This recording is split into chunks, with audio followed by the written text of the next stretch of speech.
Officer of Cisco, ever more important. Forget about the stock price. He can't talk about earnings. He's in quiet period, but front and center. Everything has changed. Every device in the world is going to be attached. In 1984, there were 1,000 devices attached to the internet. Today, it's 10 billion. Those 10 billion applications, 10 billion devices like your device, will download 77 billion applications. This Internet of Everything, where it ties together every device in the world, will change your health care, your education, job creation. Almost everything from the concepts you hear about clouds to the video transmission, etc. That's done over Cisco equipment. And what we do is bring it to life, and we make it so that you get the right information at the right time to make the right decision, as a person or as a machine. So we bring it to life, and we build these devices that can literally download the entire Netflix library in 1 second. So it's a video world in the future. When I look at not the criticism, what you have to do is you have to get market transitions right. This is what Cisco does. I think you would probably agree better than anyone else. Our competitors from 15 to 20 years ago, none of them exist. From 10 to 15 years ago, only one. There's a small company called Wang. Wang, I learned from, and Dr. Wang was a very good friend, and he and I had a discussion. The only time he ever got mad at me, that we had to move from a mini computer company to a software to PC company. Now, to your point, we had that. I have that deep in my DNA, having watched a company go from 37,000 employees to none. Cisco reinvents itself every 3 to 5 years. We come out of the market even stronger.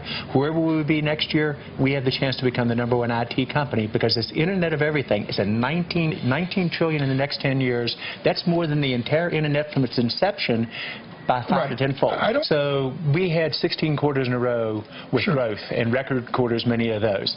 We are in a short period, in my opinion, of bumpiness, and it's due primarily to emerging markets. The Wall Street Journal. Global GDP issue. You've got the same headache IBM had. 80% of our business is new every quarter, where companies like IBM, only about 1/3 of their business is new.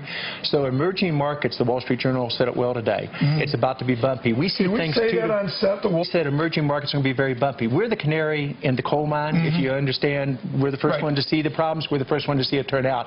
Cisco has always emerged from these, and I've brought us through 5 of these. We'll come through this one in great shape, stronger and better. But you have to reinvent yourself as a leader and as a company. You're going to see us not only return 50% of our free cash flow to our shareholders, you're going to see us go well above that, as we did in the last 6 months. What's your dividend growth model? When this is a tech guru. At 3%, you will see us grow the dividend this next year. You will see us be very aggressive in repurchase of our stock, and you'll see us also acquire companies.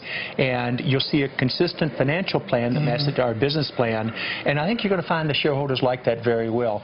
In the last 10 years, our earnings are up 350%, earnings per share. Our revenues are up 250%. But we don't approach it that way. We say, how do we create wins for our shareholders? And shareholder value is the #1 topic at the board, as you could imagine, because we're already #1 with customers, we're #1 with partners, we're #1 in innovation. We have to be #1 with our shareholders. So the way we look at it is, how do we make sure our shareholders win as we do? We create 10. Cisco was slow to respond to that. 5 years ago, it was our weakness. Today, we're #1 in Wi-Fi, we're #1 in mobile wireless at the edge, we're #1 in small cell. What about our jurisdictions? Why can't I get blank? Interestingly enough, at Davos, we're talking to the leads of countries around the world. President Park from Korea, she will be the first one that really transforms her country around the Internet of Everything. Why can't we be like South Korea? That's the question. Texas is going to be like South Korea. And if you talk to the governor there, they created 1/3 of the jobs in America over the last 10 years. They're going to jump ahead again. They'll probably become the first digital state. West Virginia could learn from that. I'm very proud of my home, and I think we need that as well. Media is very simply the ability for a viewer to get access to any information anywhere in the world. And the cloud allows you to do that very cost effectively. But what's exciting, the words cloud, the words mobile, the words big data, Cisco, it's the network. It used to be a processor-centric environment. In other words, big processors, mainframes, etc. It's now network-centric. That means Cisco can become the #1 IT player if we execute right. Final question. And we don't allow any government in the world, including our own, any unique access to our products. There are no backdoors, etc. I'm not a service provider or content provider that government orders tell you have to disclose. We don't help any government in the world. The Russian government trusts us. The American government trusts us. Every government around the world, I think you'll find, will trust Cisco. And that's why we're going to become the #1 security player. We think this creates an opportunity for us. And out of any transition, you can look at the negatives, or you can say, here's a possibility to become the #1 security player. We're clearly going to try to do the second.